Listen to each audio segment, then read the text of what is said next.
Assalamualaikum warahmatullahi wabarakatuh. Waalaikumsalam warahmatullahi wabarakatuh. Ya, alhamdulillah, hari ini kita jumpa lagi dalam pembelajaran bahasa Indonesia. Mudah-mudahan kita dalam keadaan sehat walafiat sehingga kita bisa tetap belajar sekolah. Bagaimana kabar kalian? Keadaan kalian? Sehat tidak? Ya, alhamdulillah ya. Meskipun kita sekarang sudah musim hujan, cuacanya kadang-kadang kurang mendukung, tapi mudah-mudahan kita semua dalam keadaan sehat walafiat. Ya, sebelum kita memulai pembelajaran hari ini, silakan dipimpin terlebih dahulu oleh ketua kelas untuk membaca doa. Silakan, Gina. Sebelum memulai kegiatan pembelajaran hari ini, alangkah baiknya berdoa menurut kepercayaan masing-masing. Berdoa dalam hati dimulai.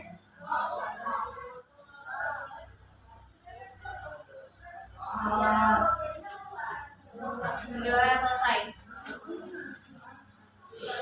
Ya, terima kasih.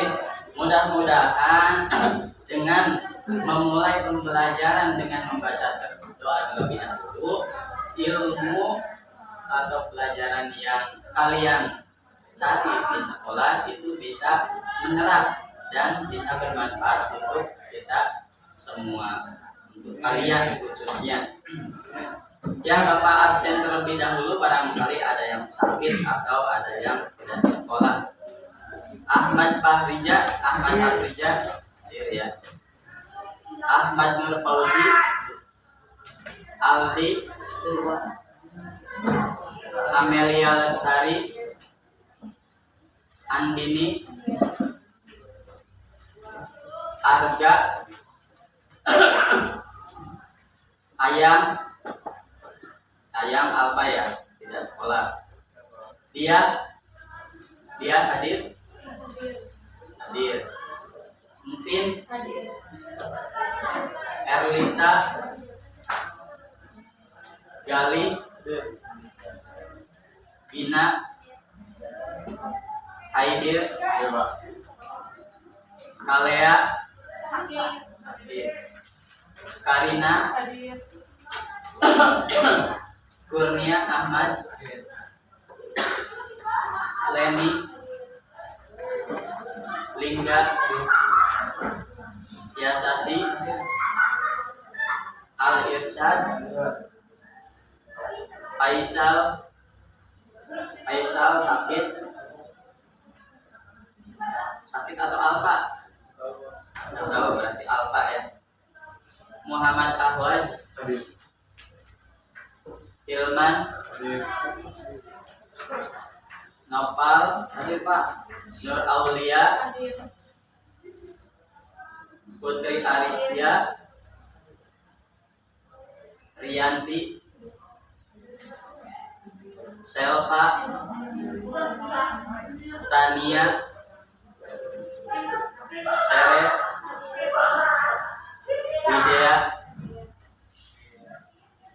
Widya Jaki, Ratu, Sabdir, Laura, ya.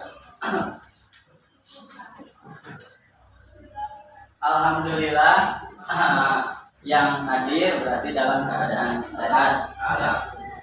Yang tidak hadir ada yang sakit, ada juga yang alfa. Nggak tahu alfanya malas atau apa, tapi mudah-mudahan itu tidak menular ke kalian semua. Kalau yang sakit mudah-mudahan disembuhkan sehingga bisa bersekolah kembali.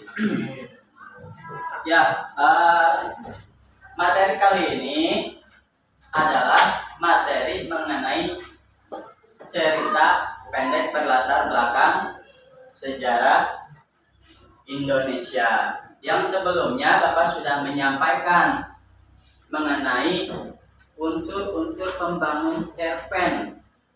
Ya, sekarang lanjut. Kalian nanti menganalisis sebuah cerpen, apakah di dalam cerpen itu terdapat nilai-nilai kehidupan yang terkandung di dalam ceritanya ataukah tidak.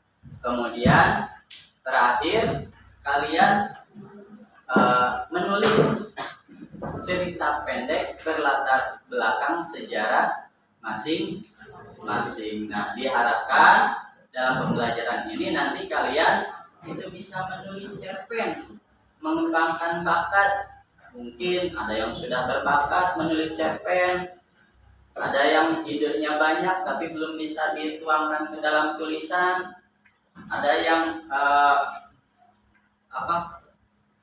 kurang dalam menulisnya. Nah, itu mudah-mudahan nanti bisa ditingkatkan.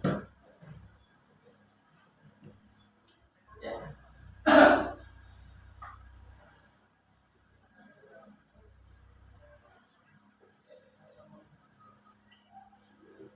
Kira-kira cerpen sejarah apa yang sudah kalian baca?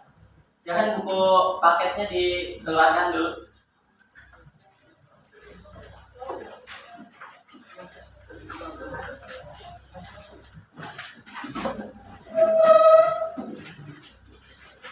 Buku paketnya halaman berapa di sana?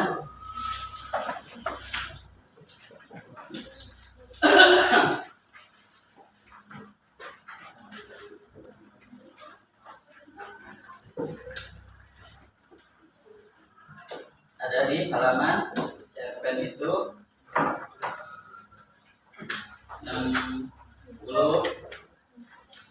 74, halaman 74 ya.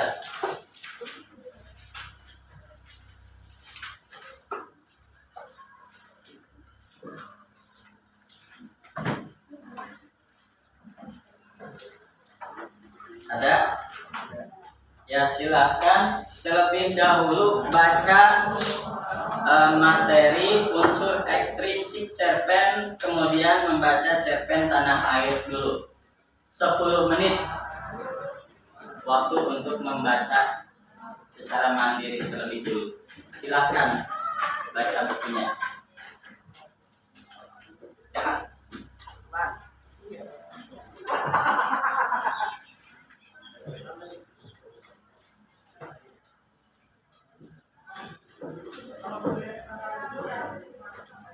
Biasa sih di sini. Ya, di sini. Sok, silakan.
Ya, silakan baca cerpennya dulu.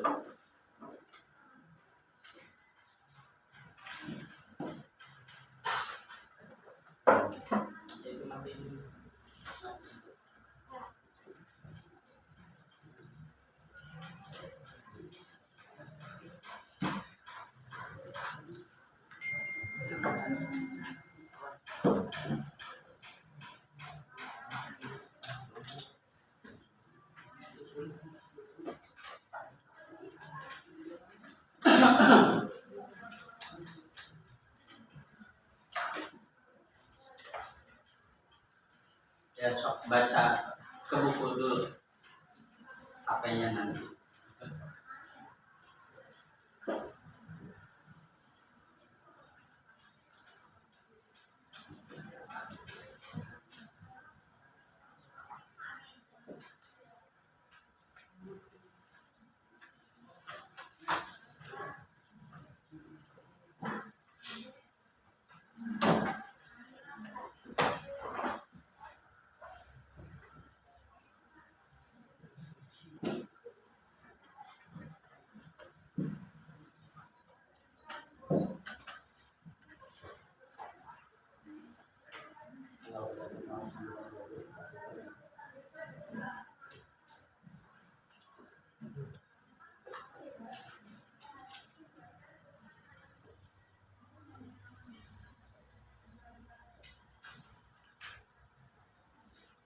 Bukunya kemana Arga? Bawa kelupaan. Nah, ini aja. Coba pakai bukunya.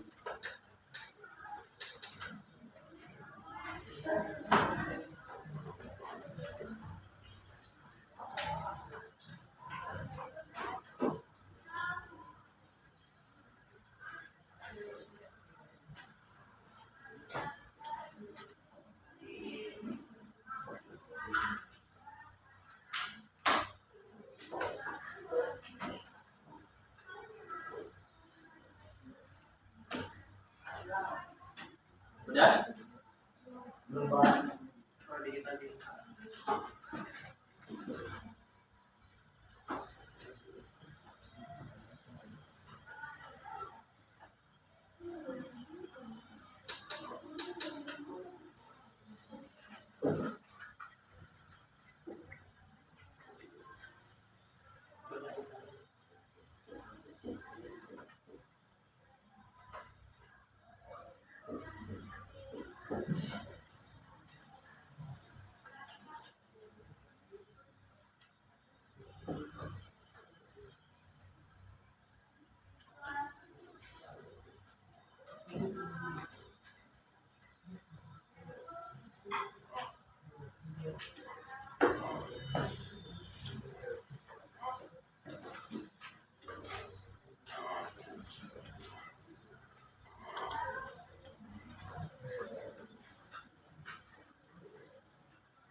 Ya, selesai baca ceritanya. Ketangkap tidak isi ceritanya?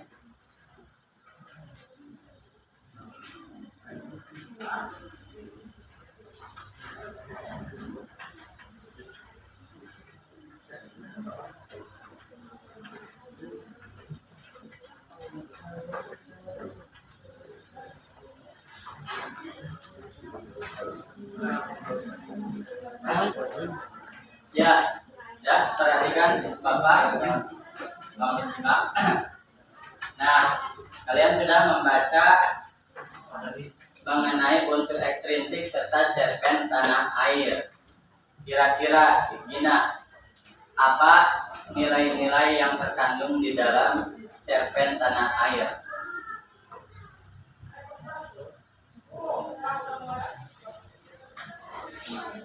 Suaranya kencang.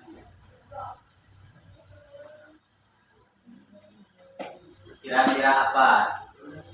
Kayaknya nilai moral sih Pak. Nilai moral. Nilai moral apa yang ada di dalam cerpen tanah air? Ini. Temanya tentang apa ini teh? Tanah air mah judul. Tentang pahlawanan bukan?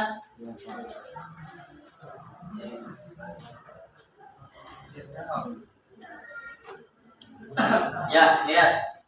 Lihat di sini unsur ekstrinsik.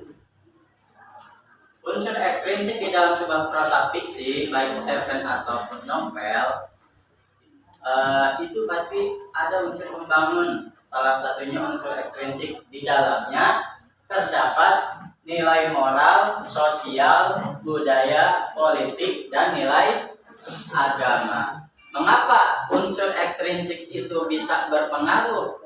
Artinya menjadi salah satu unsur pembangun di dalam sebuah cerita fiksi, baik itu novel maupun cerpen. Apa? Kenapa unsur ekstrinsik itu berpengaruh? Dini, Aulia.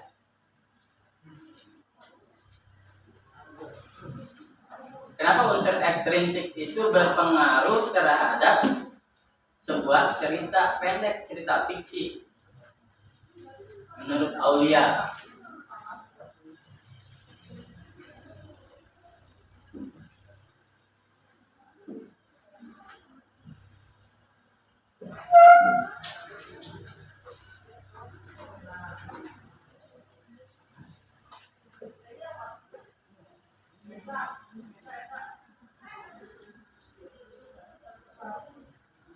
Apa Aulia? Kira-kira menurut Aulia?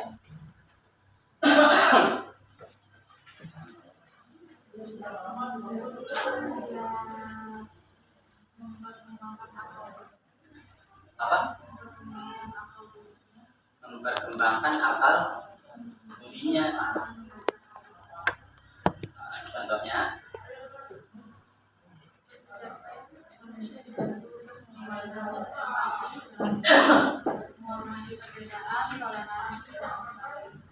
Ya, Erlita, menurut Erlita, kenapa unsur ekstrinsik itu berpengaruh terhadap membangun sebuah cerita fiksi, cerpen?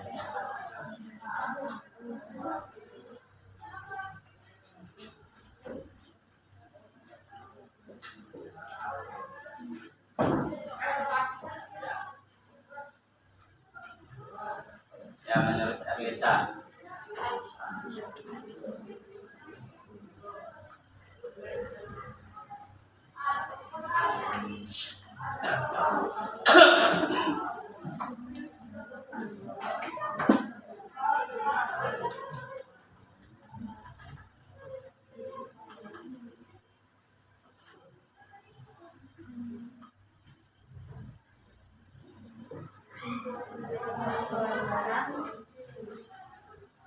Dibuka maskernya. Untuk menjadikan pelajaran Untuk dijadikan pelajaran bagi kehidupan sehari-hari. Nilai-nilai dalam cerpen itu adalah nilai-nilai kehidupan yang diambil dari nilai-nilai kehidupan. Di sini kalian sudah membaca cerpen Tanah Air karya Martin Almeida. Itu temanya mengenai kepahlawanan. Di dalamnya terdapat nilai moral, sosial, budaya, politik, dan agama. Nah, Martin Almeida itu mungkin kalau kalian sekilas membaca biografi, mungkin saja Martin Almeida ini merupakan penulis yang latar belakangnya sejarawan. Kalau sejarawan itu kan dia ilmu tentang sejarahnya luas, ya. Kemudian kita bandingkan lagi misalkan dengan penulis novel Raditya Dika. Raditya Dika penulis novel tetapi latar belakangnya adalah apa? Komika, ya, komedian, sehingga genre cerita di dalam prosa fiksinya itu lebih ke humoris. Nah, ini Martin Almeida itu latar belakangnya sejarawan, sehingga cerita-cerita yang ditulisnya, dibuatnya itu mengandung tentang kesejarahan. Nah, di dalam cerita kesejarahan pasti ada nilai moral, sosial, nilai politik, dan agama. Itu adalah nilai-nilai yang ingin disampaikan kepada siapa? Kepada pembaca. Ada nilai-nilai yang ingin disampaikan kepada pembaca, sehingga berdasarkan latar belakang penulisnya seperti apa, nah itu berpengaruh terhadap genre penulisan cerita fiksinya. Nilai moral, kira-kira menurut kalian, nilai moral itu dalam kehidupan apa contohnya? Etika, terus sikap berperilaku baik, toleransi, ya.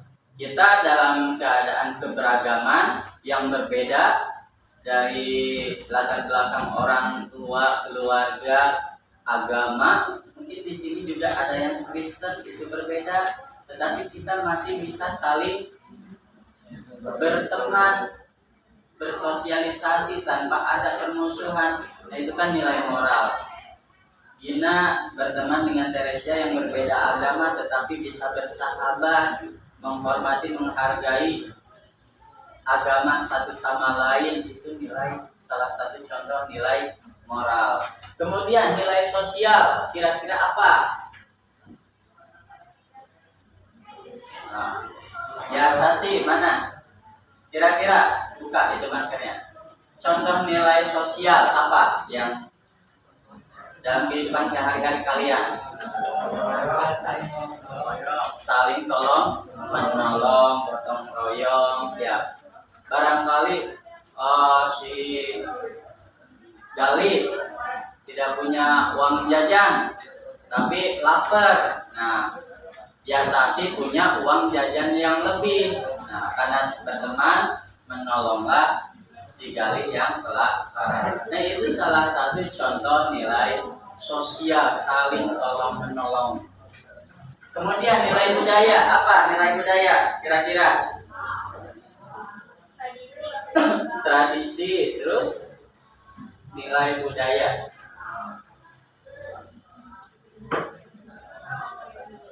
Hah? Ada berpakaian. Mungkin kalau tere, ada tere asli dari mana teh? Asli Karawang, bukan Batak. Bukan. Biasanya kan banyak Batak ya kalau Kristen. Ada yang dari Jawa, yang dari Sumatera. Siapa yang dari Sumatera? Jaki, Pak. Jaki budaya Sumatera itu seperti apa, Ki? Kira-kira. Terbawa tidak keluarga menerapkan budaya-budaya asalnya tidak di di dalam keseharian di keluarga? Contohnya apa sih? Hah? Membaca. Bahasanya gimana sih? Hah? Ya, rendang Padang ya. Jadi banyak orang Padang. Itu salah satu contoh budaya. Kita juga kalian di sini di satu kelas itu berasal dari berbagai daerah.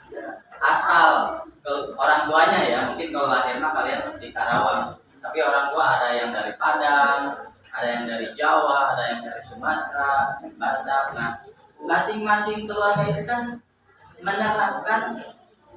setidaknya menerapkan karakter budayanya yang diterapkan ke kalian. Nah, di sini kalian berinteraksi. Mungkin karena keberagaman, ketika karakternya budaya Sumatera, ini budaya Sunda. Kalau makan, ini makan mangga. Kalau itu mah duluan berserahkan. Nah, tapi itu adalah nilai budaya. Kemudian nilai politik, ya politik dalam keseharian. Kemudian nilai agama. Nah, nilai agama kadang-kadang adalah nilai dominan yang paling sering disampaikan di dalam sebuah cerita fiksi. Apalagi kita merupakan warga negara yang relatif lebih religius ya.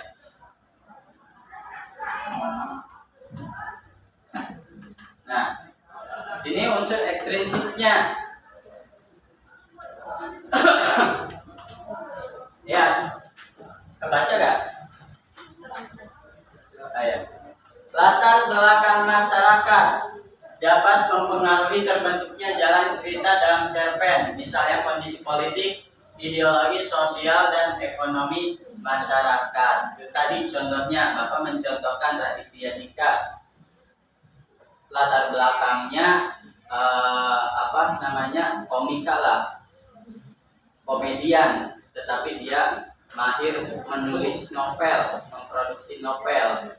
Mungkin lingkungannya, komunitasnya dia lebih sering banyak bergaul dengan orang-orang yang humoris, muda. Nah, itu kan membentuk karakter dia, dan karakter si penulis itu terbawa ke dalam subgenre cerita yang dibikinnya.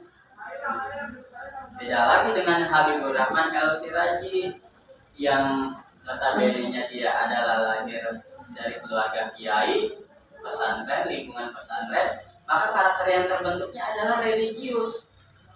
Habibur Rahman El-Siraji itu, maka genre di dalam cerita novelnya, fiksinya, ya religius juga, karena sesuai apa yang ada dalam diri penulis ingin disampaikan.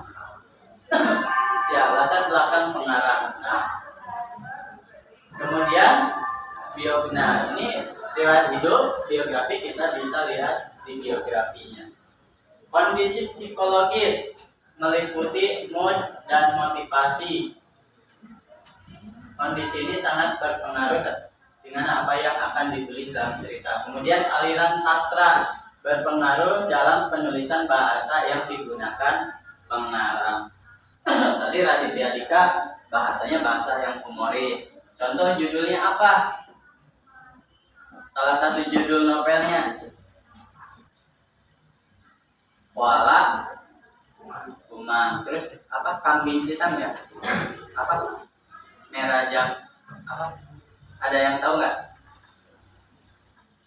Ya, judul-judul itu kan kadang-kadang di luar logika, tetapi di dalam isi ceritanya dia bisa nyambung. Beda dengan Habibur Rahman El-Siraji, judulnya saja ayat-ayat cinta. Kemudian apalagi? Ketika cinta bertasbih. Dari judul aja sudah kelihatan genrenya. Perhatikan. Lihat, ini langkah-langkah menulis cerpen. Nah, pertama menentukan tema. Kita pilih dulu temanya, tentukan temanya. Apakah temanya persahabatan, percintaan, perjuangan, atau lainnya. Tema yang apa yang kalian pikirkan, alami. dalam sejarah kalian. Mungkin kalian juga ya percintaan waktu SMP itu bisa dikembangkan menjadi sebuah cerita pendek. Kemudian gaya bahasa sendiri, pakai bahasa sendiri, artinya bahasa sesuai pikiran kalian. Boleh pakai kata gue juga, karena di dalam cerita fiksi itu tidak terikat kepada aturan-aturan bahasa baku, jadi bisa lebih bebas. Kemudian awali cerita. Mengawali dari mana nih? Kemarin apa pengawalan cerita itu? Perkenalan. Mendeskripsikan si tokoh utamanya atau mendeskripsikan suasana, tempat, ya, dan sebagainya. Kemudian mengajukan peristiwa-peristiwa kunci. Apa peristiwa-peristiwa yang berkesan yang pernah kalian alami? Catat dulu nih peristiwa waktu SMP apa sih yang paling berkesan? Ke WC, ya waktu pelajaran sering ke WC, berkesan tidak? Berkesan mungkin ya nanti. Nah itu bisa jadikan bahan sebuah cerita pendek. Di garis-garis besarnya pokok-pokok yang berkesannya, kemudian nanti dikembangkan karangannya semenarik mungkin, namanya juga imajinasi. Kemudian tujuan menulis cerpen, tujuannya apa. Kemudian menyunting. Nah mungkin nanti setelah kurang lebih 4 atau 5 halaman terbuat, mungkin nanti kan dibaca lagi, oh ini kayaknya nggak nyambung nih, nggak padu antara cerita sebelumnya dengan cerita berikutnya. Diedit, disunting agar menjadi lebih padu, nyambung ceritanya. Kadang-kadang kalau kita bikin cerita itu kan nggak memikirkan nyambung enggaknya dulu, yang penting apa yang ada dalam pikiran kita bisa tertuangkan ke dalam tulisan lebih dulu. Nah setelah itu mengendapkan cerpen. Mengendapkan itu artinya lebih memperpendek lagi, bahasanya lebih diefektifkan. Kemudian penutup, ya penutup atau endingnya seperti apa?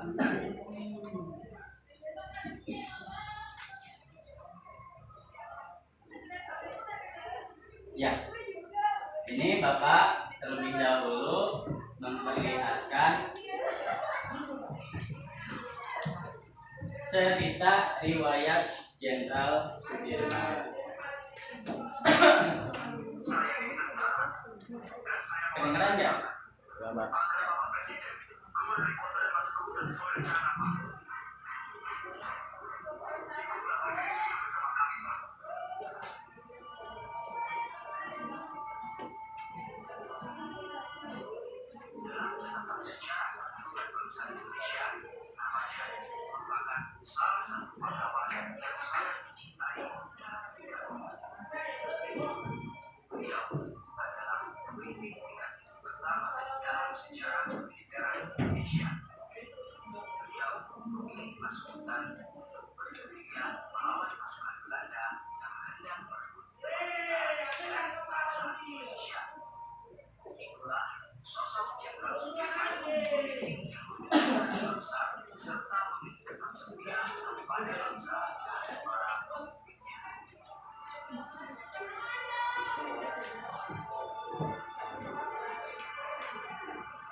disuruh menghadap presiden.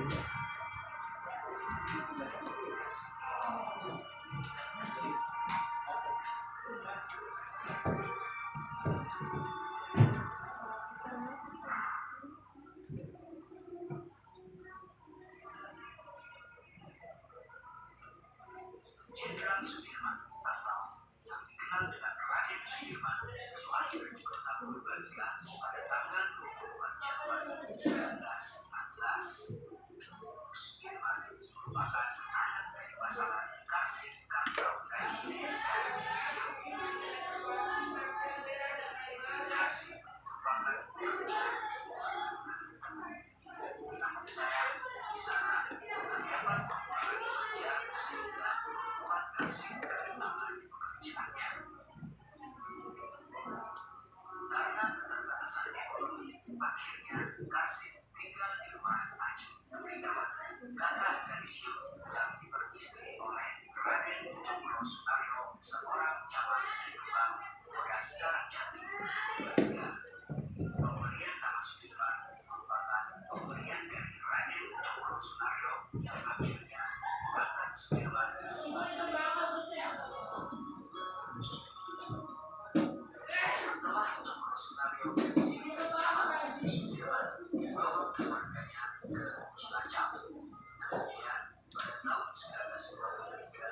1940 Sudirman sekolah di Holland English School atau HIS.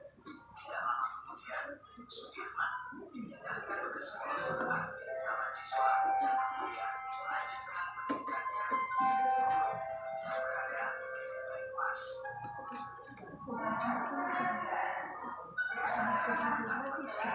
Organisasi dalam mengembangkan banyak Sudirman dan aktif berorganisasi Muhammadiyah. Dalam organisasi Muhammadiyah, beliau pernah menjadi pendiri sementara dari Persatuan Muhammadiyah daerah Banyumas.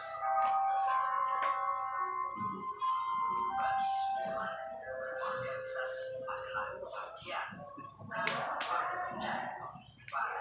Beliau kadang-kala mengutamakan kepentingan organisasi daripada keluarga. Karena itulah kendati menjadi penghidupan serta kesadaran akan pentingnya pendidikan bagi generasi muda, Sudirman juga aktif sebagai guru di sekolah. Dalam catatan biografi, Sudirman telah mencatat beliau aktif sebagai guru HIS Muhammadiyah Cilacap.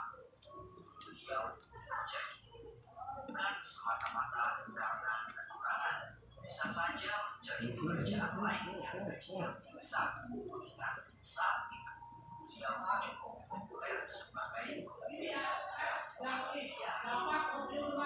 Sebagai guru, Sudirman merupakan sosok yang sangat dicintai karena cara mengajar Sudirman yang sangat menyenangkan.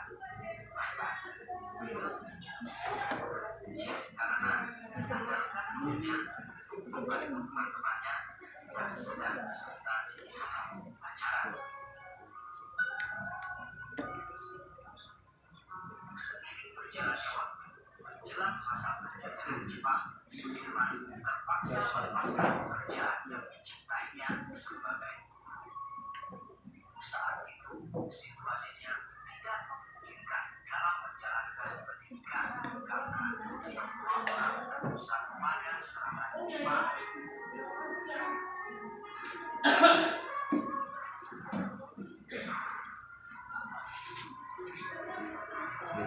Perhatikan jangan ngobrol. Saat Jepang menjajah Indonesia, Sudirman menjadi anggota Shushankai atau semacam dewan perwakilan. Kesadaran akan pentingnya kemiliteran demi membebaskan Indonesia dari cengkraman penjajah, meskipun bertugas Jepang, Sudirman aktif menjadi anggota dari Jawa Hokai Presidenan Banyumas. Selain itu, beliau juga memiliki pelatihan membela tanah air atau PA. Akhirnya, pada tanggal 10 Agustus 1944, Sudirman dilantik sebagai Daidanjo atau Komandan Batalion dan ditempatkan di Daidan 3 Kroya, Banyumas.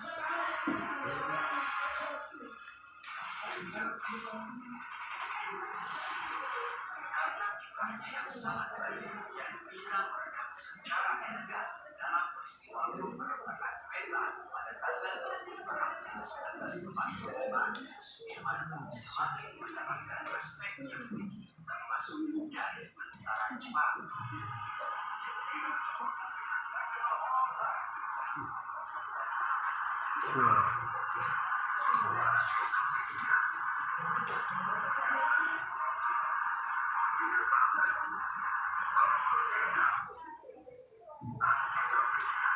Setelah Jepang menyerah dari sekutu dan proklamasi kemerdekaan Indonesia dikumandangkan, Soekarno menginisiasi berdirinya Tentara Keamanan Rakyat atau TKR, sekaligus bentuknya dari BKR atau Badan Keamanan Rakyat.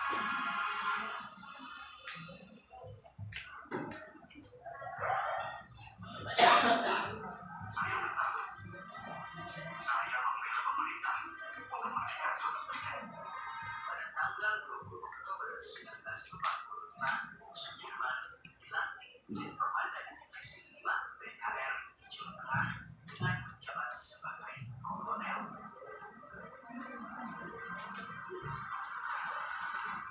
Saat berada di PKR, Sudirman ikut menyusun strategi dalam perang Tarawa melawan tentara sekutu.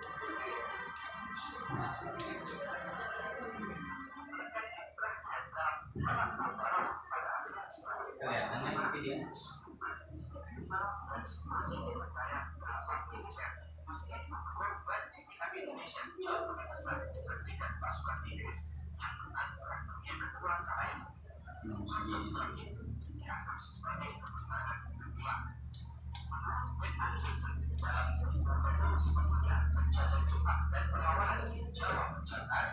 orang-orang Indonesia sangat berat. Mereka menganggap bahwa pengukuran terpaksa dari perang sekutu itu adalah suatu kemenangan taktis militer.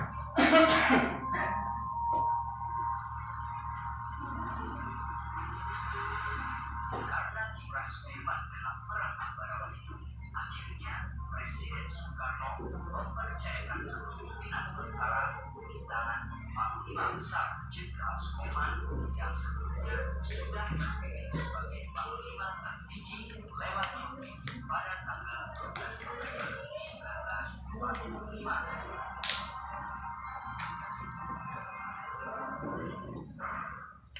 Kesetiaan saya sebagai Panglima Besar dan pasukannya adalah kesetiaan mutlak pada pemerintahan Soekarno-Hatta. Tentara kita belum ada. Cukup di antara mereka ada yang berkembang.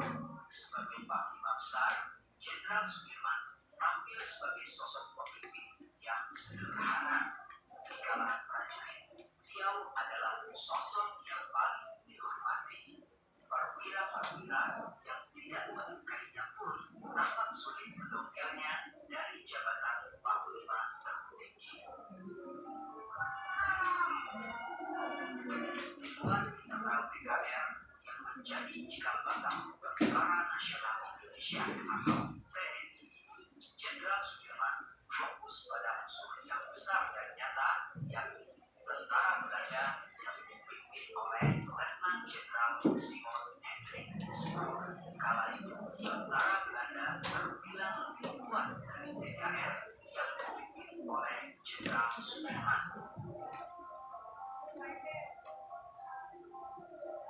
Di sisi lain, kala itu, sebelum tentara Belanda menyerbu dan menguasai kota Yogyakarta, kondisi Jenderal Sudirman sudah tidak sehat lagi. Paru-parunya bermasalah. Meskipun begitu, beliau bersikeras memimpin gerilya dalam perang kemerdekaan agresi militer Belanda kedua yang terjadi dari tahun 1948 hingga 1949 sambil memugari perguruan sergaru-sergaru Belanda yang bersenjata lengkap dan lebih terlatih dari TNI. Hingga muncul kapan Sudirman memimpin perang gerilya dengan sangat barbar. Sudirman yang tidak sehat namun masih mampu memimpin gerilya dalam perang yang mustahil dimenangkan Indonesia adalah bukti kebesaran sang Panglima Besar.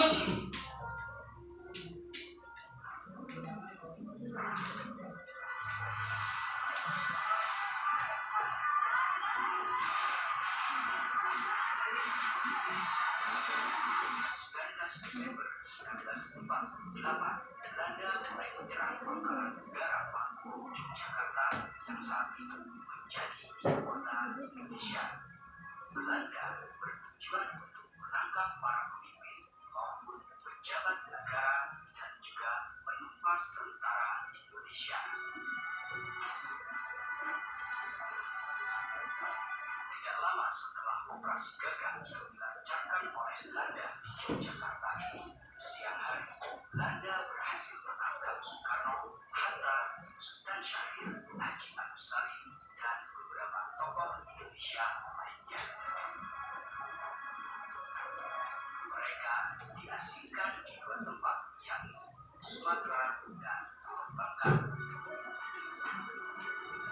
Sebelum Soekarno-Hatta ditangkap oleh Belanda, mereka merencanakan untuk membuat PDRI atau Pemerintahan Darurat Indonesia yang kemudian dipimpin dipimpin oleh Syafruddin Prawira Negara.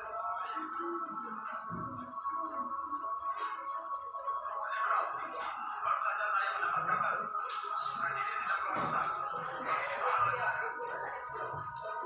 Sementara itu, ketika Jenderal Sudirman menjalankan peran kepribadiannya, beliau menerima kabar bahwa Soekarno-Hatta dan tokoh lainnya telah menerapkan diasingkan berulang ke Pulau Jawa.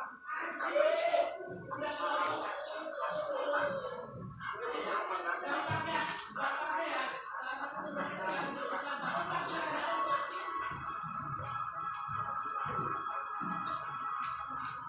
Ketika Belanda berhasil menguasai Yogyakarta dan terus-menerus melakukan serangan, akhirnya pada tanggal 22 Desember 1948, Jenderal Sudirman memutuskan meninggalkan kota Yogyakarta untuk memulai perang dunia dalam menghadapi Belanda.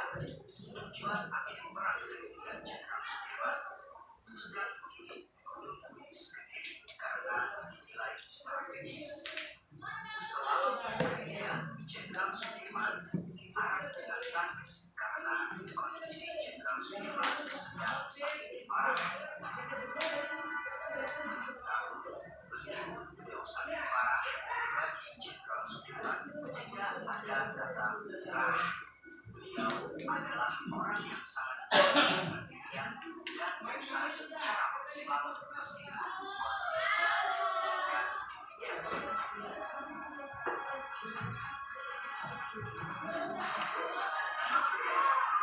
Selama berada pasukan yang dipimpin Jenderal Sudirman kerap melakukan penyerangan ke pos-pos yang dijaga Belanda atau saat konvoy.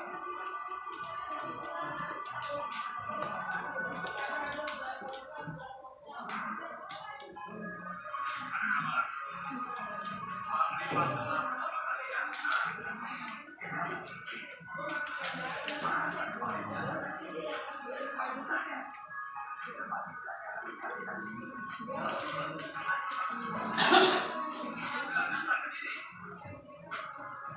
Singkat cerita, dalam perang dunianya, sesampainya di Kediri, pasukan Belanda tiba-tiba menemukan tempat persembunyian Jenderal Sudirman dan kelompoknya. Diketahui bahwa keberadaan Jenderal Sudirman ini rupanya dilaporkan oleh salah seorang prajurit Jenderal Sudirman yang para prajurit adalah prajurit pengkhianat. Meskipun begitu, sebenarnya Jenderal Sudirman tetap dihakimi.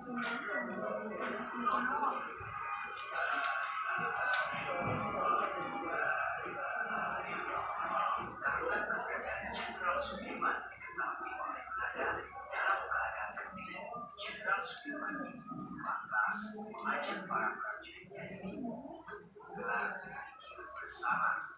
Anehnya, Belanda tidak mempercayai dan malah menembak salah satu pengkhianat itu. Ada Panglima? Ini dia Panglima Tuan, Panglima Sudirman. Oke, bentar. Ya. Kira-kira ini tadi cuplikan mengenai cerita peristiwa tokoh nasional. Tokoh utamanya adalah Jenderal Sudirman. Tadi ada Soekarno, ada Hatta, dan Mohyamin dan lainnya. Kira-kira setelah ditonton tadi, mendengarkan, menyimak juga uraiannya sedikit yang dipaparkan oleh konten kreatornya. Nilai moral apa yang dapat kita ambil teladani dari kisah Jenderal Sudirman? Perjuangan Jenderal Sudirman. Perjuangan dalam hal apa? Kemerdekaan Indonesia. Jenderal Sudirman itu memimpin TKR, dulu mah TKR ya, kalau sekarang TNI. Memimpin TKR dari sebelum kemerdekaan Indonesia, bahkan sampai setelah kemerdekaan Indonesia tetap memimpin untuk berperang melawan penjajah Belanda. Pada waktu melawan Belanda, kemudian pendudukan Jepang. Setelah merdeka ada agresi Belanda 1 tahun 1948. Agresi Belanda 2 kapan? 1949. 1949 50 ya kira-kira. Jadi ada agresi Belanda 1, Belanda 2. Nah, apa yang bisa kita teladani dari Jenderal Sudirman? Tadi keteguhannya, keuletannya, kekokohan prinsipnya memperjuangkan kemerdekaan. Meskipun tadi disampaikan dalam kondisi yang sakit. Diceritakannya sampai ditanduk sama sama anggota TKR lainnya, karena Panglima Besar Jenderal Sudirman harus tetap selamat, tetapi dia tetap ikut berperang untuk melawan Belanda di pedalaman. Dulu mah kan nggak ada gedung-gedung ya, dulu mah hutan pedalaman. Sampai demam berdarah, tetapi dia tetap ingin berjuang melawan Belanda melalui gerilya bawah tanah. Suka baca sejarah? Lebih suka nonton. Pernah nggak nonton film Jenderal Sudirman yang diperankan oleh Adipati Dolken? Enggak, belum. Saya nonton lain kali. Bapak juga sekilas. Nah, cuplikan atau peristiwa tokoh nasional itu menjadi bahan untuk kita membuat cerita sejarah. Peristiwanya seperti apa, kita sumber referensinya, baca-baca biografinya dan lainnya dari sumber sejarah, buku sejarah. Nah, itu kita nanti berimajinasi membuat cerita pendek berdasarkan sejarah. Sampai sini ada yang ingin ditanyakan kira-kira terkait dengan unsur ekstrinsik pembangun cerpen dan cerpen sejarah. Dipahami? Pak, izin bertanya. Kan dalam cerpen itu kan ada unsur ekstrinsik. Itu kan ada nilai moral, sosial, politik, budaya, dan agama. Tapi ada nggak sih cerpen yang nggak semua unsur itu ada? Jadi cuma misalkan kayak 2 atau 3 unsur, nggak memenuhi semuanya gitu. Ya. Apakah dalam cerita pendek atau cerita fiktif harus memenuhi unsur dari nilai-nilai ini? Tidak. Ini kan ya. Apakah semua cerita fiksi atau cerpen itu harus memenuhi nilai-nilai ini? Kan tidak juga. Ini tergantung kepada latar belakang penulisnya. Ya. Contoh ini penulis Tanah Air Martin Almeida. Mungkin itu latar belakangnya sejarawan atau pengamat penganalisis sejarah, sehingga cerita-ceritanya lebih kepada cerita tentang sejarah. Nah, di dalam cerita sejarah mungkin yang nilai itu pasti ada nilai moral, nilai sosial, dan nilai politik yang paling ditonjolkan. Ya, tujuan penulisnya mau kemana? Menulis cerita itu mau ke arah mana? Nah, itu tujuannya. Ya, kalau menonjolnya ke nilai dalam sejarah pasti mungkin menonjolnya nilai moral, nilai sosial, nilai politik. Contoh Jenderal Sudirman, itu nilai moralnya tadi. Nilai politiknya apa? Strategi dalam berperang untuk memerdekakan bangsa Indonesia. Itu di sana ada nilai politik. Soekarno juga berpolitik, diplomasi dengan negara lain, PBB, agar diakui bangsa Indonesia itu secara de facto, ya pinter. PKN berarti halus. Secara de facto dan de jure. Nah, nilai agamanya tadi sedikit. Jenderal Sudirman meskipun dalam keadaan sakit, prinsip teguhnya itu berkeyakinan kepada Tuhan Yang Maha Esa. Tidak, kalau kalian baca-baca sejarahnya, maksudnya cuplikan-cuplikan dari YouTube atau buku sejarah, Jenderal Sudirman itu tidak pernah lepas dari air wudhu, tidak pernah meninggalkan sholat 5 waktu, meskipun dalam keadaan berperang dan sakit. Dan berperang sakitnya juga di hutan. Zaman sekarang mah enak, masjid banyak, 1 meter 2 meter banyak masjid, air banyak.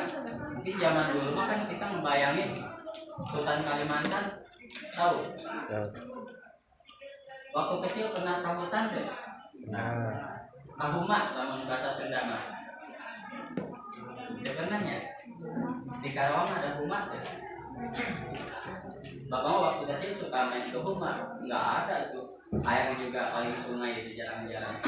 Apalagi zaman dulu masih belum semaju sekarang ini. Indonesia itu hutannya masih banyak. Suku Kalimantan itu apa sih? Nah, beda lagi mungkin di dalam cerpen penulis yang lain yang mungkin menekankan nilai budaya, kemudian hanya sebatas sosialnya. Contoh Raditya Dika itu lebih kepada sosial percintaan. Jadi di dalam sebuah cerita fiksi itu tidak harus melulu semua unsur ini ada, tapi balik lagi ke tujuan si penulisnya. Dia mau mengarahkan ceritanya lebih kemana. Tetapi dalam setiap cerita, cerpen, fiksi dan lainnya itu pasti ada nilai-nilai kehidupan yang ingin disampaikan kepada pembaca. Karena si penulis juga mengambil nilai-nilai kehidupan dari apa yang dia alami ataupun apa yang dia amati, dimasukkan ke dalam cerpen. Jadi itu ya. Ada lagi? Ya bagus ya. Nah sekarang kalian diskusi berkelompok menentukan tema untuk membuat cerita pendek. Kalau bisa mah Bapak harapkan cerita pendeknya cerita pendek tentang sejarah. Salah satunya mungkin tadi Jenderal Sudirman. Atau kalian tokoh nasional, pahlawan nasional. Siapa? Oh itu mah bukan nasional, internasional. Karno, Habibie, Kartini. Nah, kira-kira gini, Kartini pahlawan apa? Pendidikan. Habibie transportasi. Nah, Kartini pahlawan emansipasi Perempuan. wanita. Zaman dulu wanita mah dianggapnya udahlah di rumah aja, paling nyamuk di dapur kan. Tetapi Kartini pada waktu itu pendidikan tidak maju sekarang ini, dia tetap ingin bersekolah di English School, ingin memerdekakan perempuan. Perempuan itu bisa berjuang, beraktivitas seperti laki-laki. Nah ini nanti kalian membuat cerpen di sini, balikan ya. Jangan tidur. Bangun. Tangi. Oke, kalau kurang nanti bilang aja, bisa ditambah.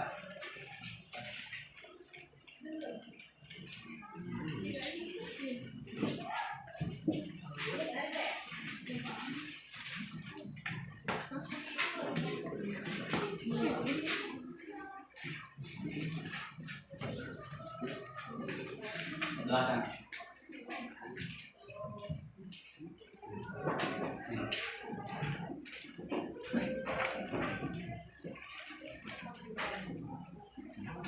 Ya, silahkan berdiskusi kelompok, misal bertukar pikiran mengenai pengalaman-pengalaman masing-masing, menentukan temanya terlebih dahulu, menceritakan apa, tetapi tetap cerpennya nanti ya minimal pengalaman kalian sendiri,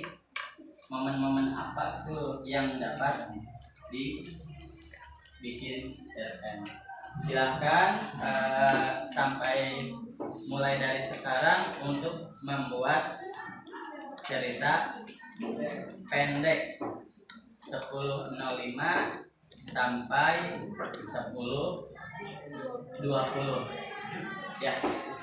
Silahkan membuat cerita pendek. Tadi lebih bagus contoh Kartini kalau tahu. Kalau nggak tahu tokoh nasional ya cerpen cerita sejarah masing-masing tadi.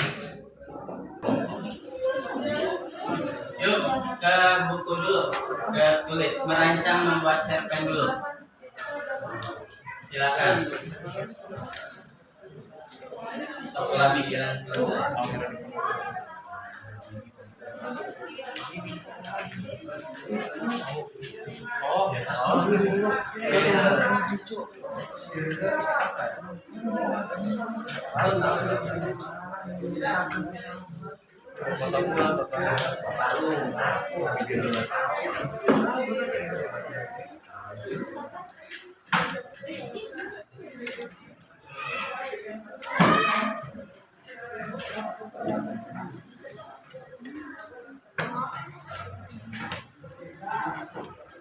Apa kira-kira nyeritain apa tokoh pahlawan yang diingat siapa? Nggak ada.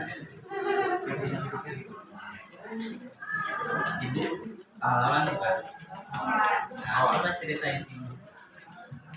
Kira-kira ibu itu seperti apa?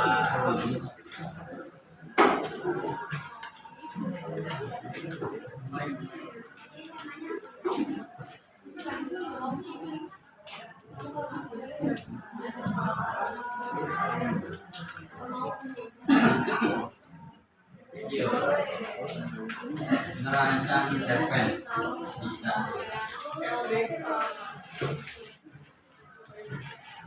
Kira-kira apa temanya?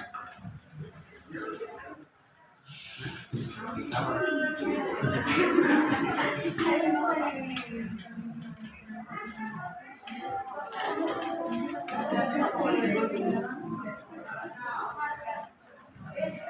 Jangan main HP. Oh. Hah? Boleh.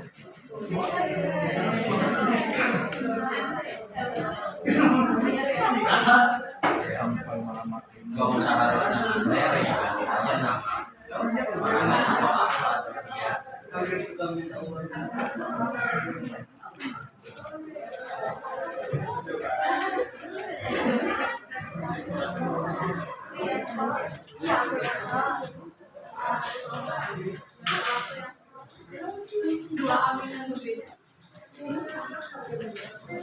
Gimana?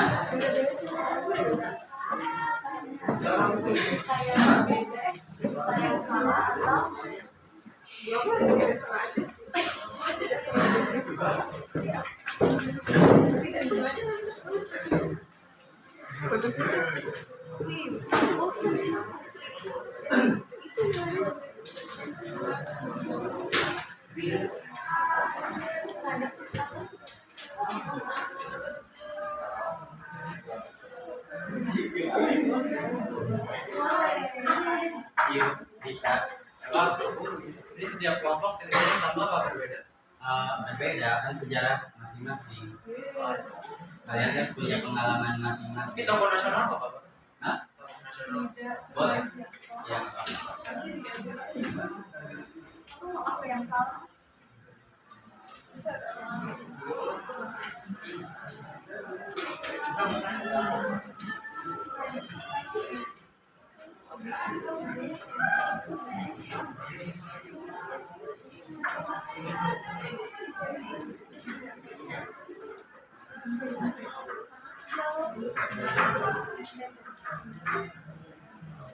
Apa kira-kira yang salah? Ya. cinta terhalang restu bersalah gak direstuin orang yang kuat. Boleh Kak Dir? Mengenal itu yang berdasarkan aja.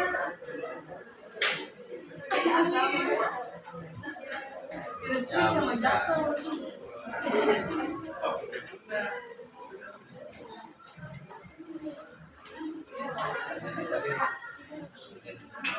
Tetap di sini.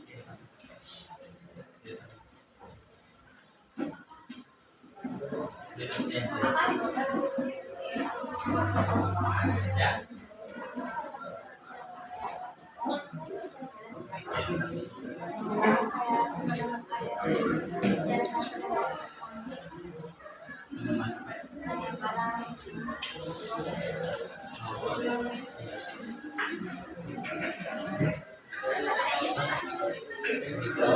Ada narasi kan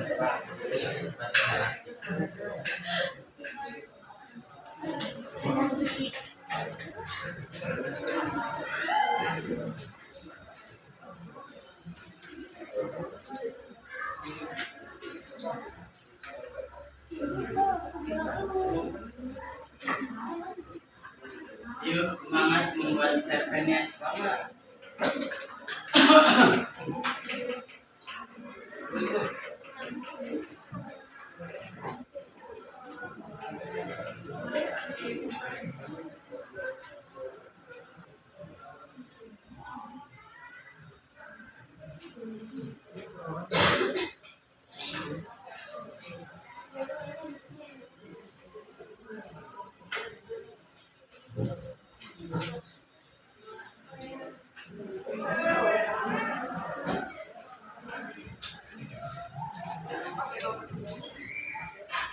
Ya, gimana?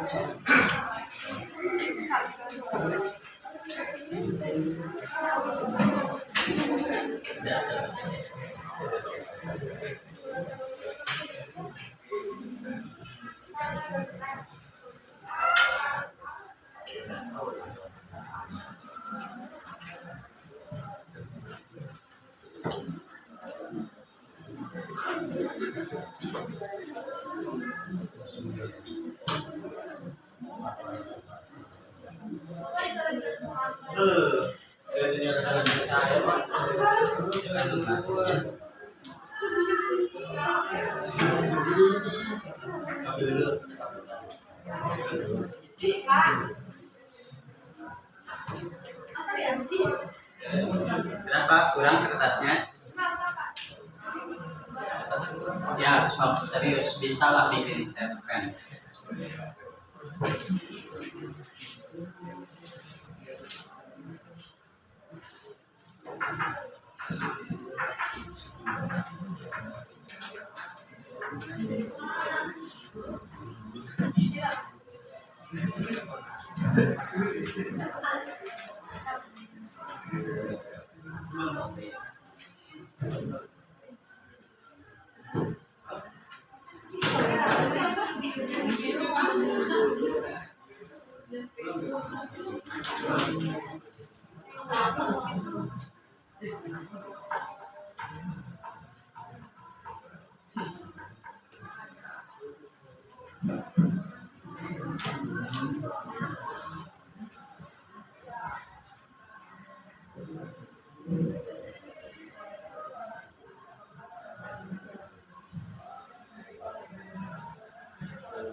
Mana udah diskusi bekerja sama ke belakang banget.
Bisa tadi Pak?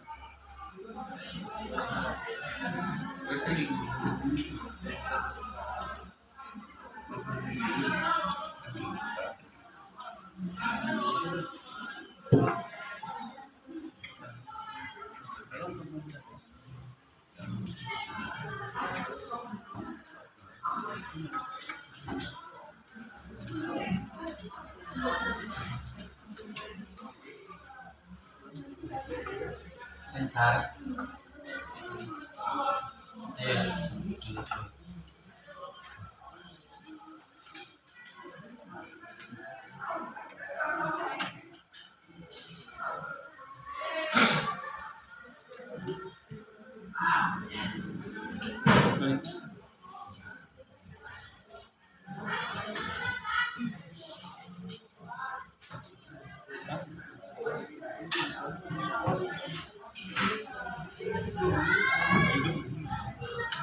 Ya, udah selesai.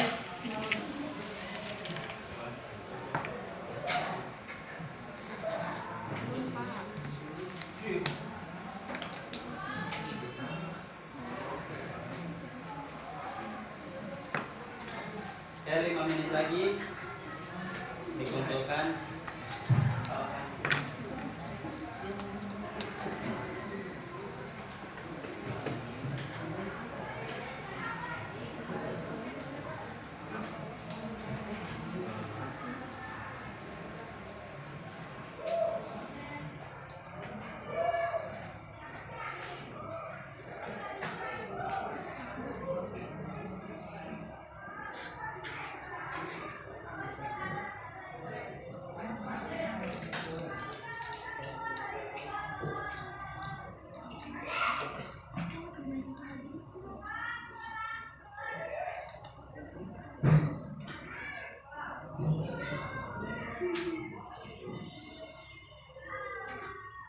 Ya, waktunya habis. Kumpulkan.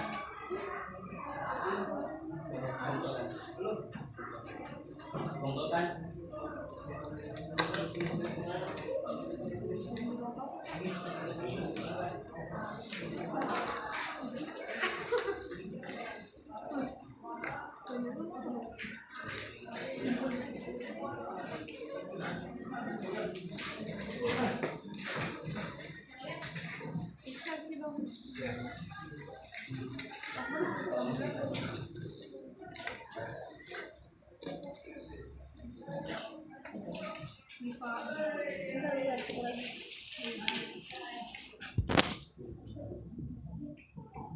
Yuk, sudah. Kumpulkan.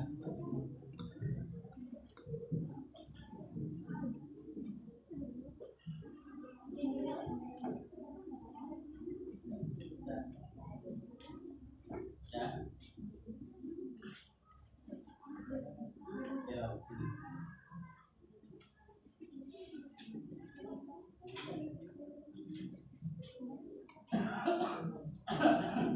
Yang di belakang.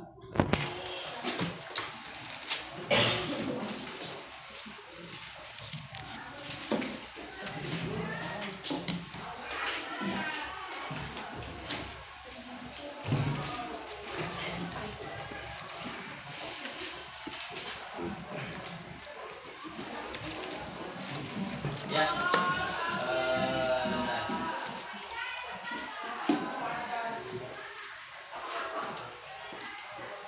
Ya, terima kasih sudah membuat cerita pendek. Waktunya singkat tapi hasilnya lumayan ya. Bapak apresiasi, Bapak menyampaikan mengapresiasi di antaranya saja, tidak semua. Sama Gina juga ya. Gina sampaikan cerpen itu menurut Gina bagus tidak, menarik tidak ya. Pertama ini dari Tania Aprilia, judulnya Sahabat Jadi Cinta. Waduh. Ceritanya terjadi di kelas 1 SMA. Ini ceritanya temanya tentang persahabatan, tetapi akhir dari persahabatannya itu menjadi sebuah cinta. Nah, bagus ya, pengalaman yang masih fresh kan ya, yang masih fresh saat ini kalian alami. Sahabatan si Selfie sama si Gali, tahu-tahu di luar cinta, nanti mau berangkat sekolah bareng. Terjadi di kelas 1 SMA. Setiap hari aku menghabiskan waktu bersama dengan ketiga sahabatku, yaitu Eli, Isal, dan Rida. Berarti pacarnya si Isal ya nantinya. Kita berempat sudah bersahabat dari kecil. Pada suatu hari kami berempat membuat sebuah janji. Nah, bagus ya, menarik. Hal-hal yang dialami kalian saat ini itu bisa dijadikan bahan cerita fiksi oleh Tania. Kemudian ini dari Japit, pengalaman mengikuti perlombaan panahan di luar kota. Ini pengalaman sejarah ketika mengikuti panahan. Berarti Japit itu atlet panahan. Peristiwa dalam mengikuti lomba panahannya dia dituangkan ke dalam cerita cerpennya. Sangat bagus ya, dari tulisannya, dari bahasanya, juga dari ceritanya sangat bagus. Berarti prestasi yang dia raih di atletnya itu bisa dijadikan bahan cerita pendek. Nah, menurut Gina, bagaimana cerpen yang dibuat oleh dari segi bahasa sudah bagus, cuman mungkin penempatan paragrafnya dia masih kurang rapi. Terus buat isinya di sini dia menceritakan dia tuh mengagumi seseorang, tapi seseorangnya itu dekat sama yang lain. Jadi dia di sini menceritakan perasaan dia sedih saat orang yang dia suka itu menyukai orang lain. Tapi di sini juga katanya sih dia udah menerima semuanya, terus ya dia udah berusaha biasa aja ke cowok ini. ya, berarti bagus ya kalau dari sisi ceritanya. Tapi mungkin dari sisi penulisannya yang ya dalam paragraf tentu kita harus memerhatikan aturan bahasa Indonesia yang berlaku.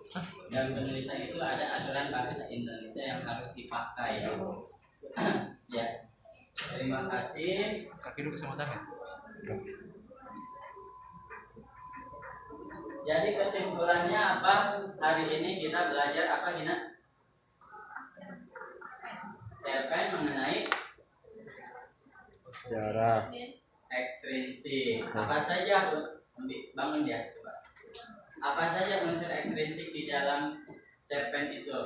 Ada nilai moral, nilai sosial, nilai budaya, nilai politik, dan nilai agama. Contoh nilai moral seperti apa yang Gina alami dalam sehari-hari? Misalkan beretika baik terhadap teman sekelas kayak gitu, terus bersikap baik juga, sama kayak semangat belajar itu termasuk nilai moral. Ya. Ada tidak tokoh pahlawan atau pahlawan di rumah yang menjadi teladan bagi Gina? Apa teladan apa yang bisa diambilnya? Pahlawan Indonesia atau gimana? Indonesia boleh, pahlawan di rumah boleh, ayah, Orang tua sih. orang tua, Ya. gimana? Ya gimana ya, kalau ayah kan kayak bekerja untuk kehidupan kita juga keluarga. Terus kalau ibu merawat kita, melahirkan kita, membesarkan kita ya. Orang tua tuh berjasa banget terhadap kehidupan kita. Ya. Terima kasih ya, bagus ya. Itu salah satu contoh tokoh pahlawan yang bisa kita ambil, kita teladani, yang bisa kita ambil nilai moralnya. Jangan jauh-jauh tokoh nasional, tokoh di sekitar kita aja. Pahlawan kita adalah orang tua. Orang tua sudah bekerja capek, lelah, pikiran mengurus kerjaan, rumah tangga, menyekolahkan kalian. Itu kita harus teladani dari sisi baiknya. Kemudian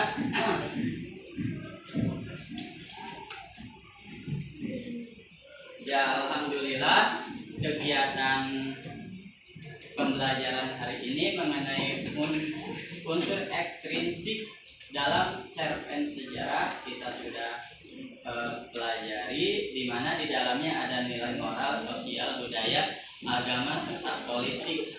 Dan di dalam sebuah cerpen, baik itu cerpen umum atau cerpen temanya sejarah, tentu ada nilai-nilai yang ingin disampaikan di dalam cerita itu. Tujuan dari cerpen tergantung dari penulis, latar belakang penulisnya. Apakah nilai-nilai yang paling dominan di dalam cerpen itu apakah agama saja, politik saja, atau ada sosial, ada perjuangan, budaya? Itu tergantung dari latar belakang penulisnya. Sehingga itu tadi, makanya kita simpulkan bahwa unsur ekstrinsik itu yang dibawa dari latar belakang si penulis ini berpengaruh terhadap gaya dan pesan penulisan dalam cerpen itu.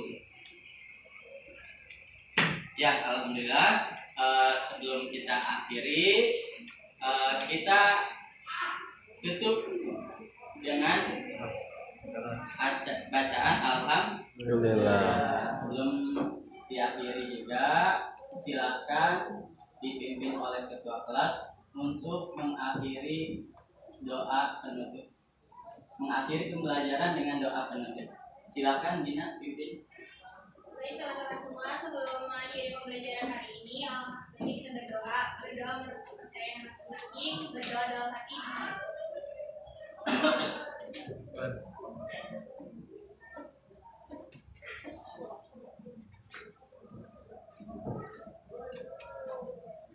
Berdoa. Alhamdulillahirobbilalamin. Terima kasih semuanya, silakan